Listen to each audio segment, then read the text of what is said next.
जोहार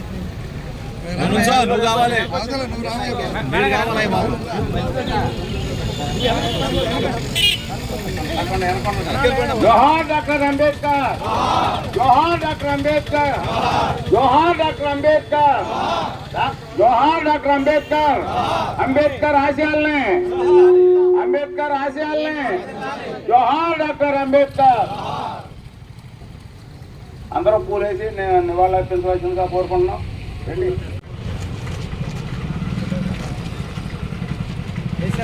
పేరు తెచ్చుకున్నటువంటి వ్యక్తి, భారత రాజ్యాంగ నిర్మాత డాక్టర్ బిఆర్ అంబేద్కర్ గారి 135వ జయంతి కార్యక్రమానికి ఇక్కడికి విచ్చేసినటువంటి పెద్దలందరికీ కూడా ముందుగా నా హృదయపూర్వక నమస్కారాలు తెలియజేసుకుంటున్నాను. బిఆర్ అంబేద్కర్ గారి యొక్క జీవిత విశేషాలు అనేక కూడా, వారి యొక్క జీవనం ఏ విధంగా నడిచిందని ఇందాక పెద్దల మొదట్లో కూడా చెప్పడం జరిగింది. అయితే మనం అందరం ఒకటే గమనించుకోవాలి, డాక్టర్ బిఆర్ అంబేద్కర్ గారికి మన భారత రాజ్యాంగ నిర్మాణంలో కీలక పాత్ర వారు పోషించి ఈరోజు ప్రపంచంలోనే అతిపెద్ద లిఖిత పూర్వకంగా ఉన్నటువంటి రాజ్యాంగాన్ని నిర్మించారు అంటే అది కేవలం వారి యొక్క విద్య వల్లే సాధ్యమైంది. వారు అనేక డిగ్రీలు, అనేక చదువులు, దేశ విదేశాలు వెళ్ళి ఎంతో చదువుకుంటాం వల్ల వారికి ఈ రోజున ఈ బాధ్యత చెప్పి దాన్ని చాలా సక్సెస్ఫుల్గా, అంటే ప్రతి ఒక్కరూ కూడా ఈరోజు అందరికీ కూడా సమాన హక్కు కల్పిస్తూ ప్రతి ఒక్కరికి కూడా మాట్లాడే స్వేచ్ఛ కానీ, వారు చేయటానికి ఏదైనా కానీ, వారు ఏది నడుచుకోవాలన్నా వారికి ప్రతి ఒక్కరికి కూడా ఒక స్వేచ్ఛ కల్పించినటువంటి వ్యక్తి ఈ రాజ్యాంగాన్ని, అది డాక్టర్ బిఆర్ అంబేద్కర్ గారి వల్లే సాధ్యమైంది. అది మనం తర్వాత మనం చూసుకుంటే మన నాయకుల్ని మనమే ఎన్నుకునే విధంగా ప్రతి ఒక్కరికి కూడా ఓటు హక్కు కల్పిస్తూ అందరూ సమానమే, ప్రతి ఒక్కరికి కూడా ఓటు హక్కు ఉండాలి, ఒకరికి ఉండి ఒకరికి లేకుండా అట్లాంటిది ఏది తేడాలు లేకుండా వారందరికీ కూడా ఓటు హక్కును కల్పించినటువంటి వ్యక్తి మన అంబేద్కర్ గారిది. అది మన భారత రాజ్యాంగం యొక్క గొప్పతనం.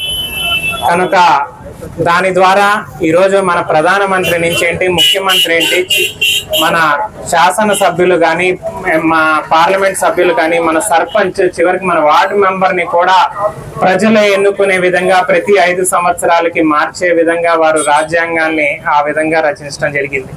ఎవరన్నా మనం చూస్తూ ఉన్నాం చాలా ఎన్నికలు, ఎవరైనా వారు అభిప్రాయాలకి, ప్రజల అభిప్రాయాలకి వ్యతిరేకంగా వెళ్ళారంటే మళ్ళీ 5 సంవత్సరాల్లో జరిగిన ఎన్నికల్లో ఏ విధంగా కింద పడేశారు. దానికి ఉదాహరణ గత 5 సంవత్సరాల్లో జరిగింది. మనుషులకి మాట్లాడే స్వేచ్ఛ లేకుండా, కనీసం వారి యొక్క భావనలు వ్యక్తం చేయలేని పరిస్థితుల్లో గత 5 సంవత్సరాలు జరిగితే, మొన్న జరిగిన ఎన్నికల్లో ఏ విధంగా వారు ప్రజలు తిరగబడ్డారో మనం చూసాం. అది కేవలం డాక్టర్ బిఆర్ అంబేద్కర్ గారు ఏర్పరిచిన రాజ్యాంగం వల్ల అది సాధ్యమైందని చెప్పి ఈ సందర్భంగా మనం గుర్తు చేసుకోవాల్సిన అవసరం ఉంది. గొప్పగా రచించగలిగారంటే అది కేవలం వారి యొక్క విద్య వల్లే సాధ్యమైంది. కనుక ప్రతి ఒక్కరు కూడా, ఇక్కడ ఉన్న పెద్దలు కానీ, యువకులు కానీ అందరూ కూడా గమనించుకోవాల్సింది ఏంటంటే, మన పిల్లల్ని మనం బాగా చదివించుకొని ఉన్నత స్థానంలో ఉంటే ఈ ఏదైనా గౌరవం, ఇట్లాంటి గౌరవాలు కానీ, ఈ విధంగా గుర్తింపు కానీ దానంతట అదే వస్తుంది చదువు ద్వారా. కనుక మనం అందరం కూడా మన పిల్లల్ని ఈ సందర్భంగా వారిని యొక్క సంకల్పాన్ని మనం తీసుకొని దాని ముందుకు వెళ్లాల్సిన బాధ్యత ఉంది. ఈరోజు మనం చేసుకుంటున్నాం ఈ విధంగా వారి జయంతి కార్యక్రమాలు కానీ ఇవన్నీ చేసుకుంటున్నాం అంటే వారిని గుర్తు చేసుకుని అది స్ఫూర్తిగా తీసుకుని మనం ముందుకు వెళ్లాల్సిన అవసరం ఉంది. యువకులు ముఖ్యంగా వారు ఎందుకు ఎంత గుర్తింపబడ్డారు, అంబేద్కర్ గారు, ఈ పెద్దలందరూ కూడా ఎందుకు ఇలా గుర్తింపబడుతున్నారు అనేది మనం తెలుసుకోవాలి. వారి నుంచి అనేక విషయాలు నేర్చుకోవాల్సిన అవసరం ఈరోజు యువతరానికి ముఖ్యంగా ఉందని చెప్పి ఈ సందర్భంగా తెలియజేసుకుంటూ, ఈ అవకాశం ఇచ్చిన పెద్దలకి మరొకసారి ధన్యవాదాలు తెలియజేసుకుంటూ సెలవు తీసుకుంటున్నాను. జై హింద్. డాక్టర్ బిఆర్ అంబేద్కర్ గారు సాధించాలి, సాధించాలి, సాధించాలి, సాధించాలి. Play by USB Drive.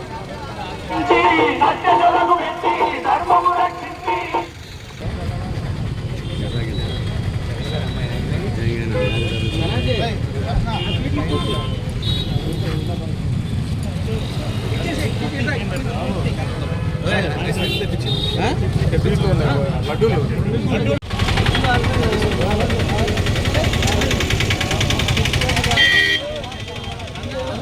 ఎడుతురుకో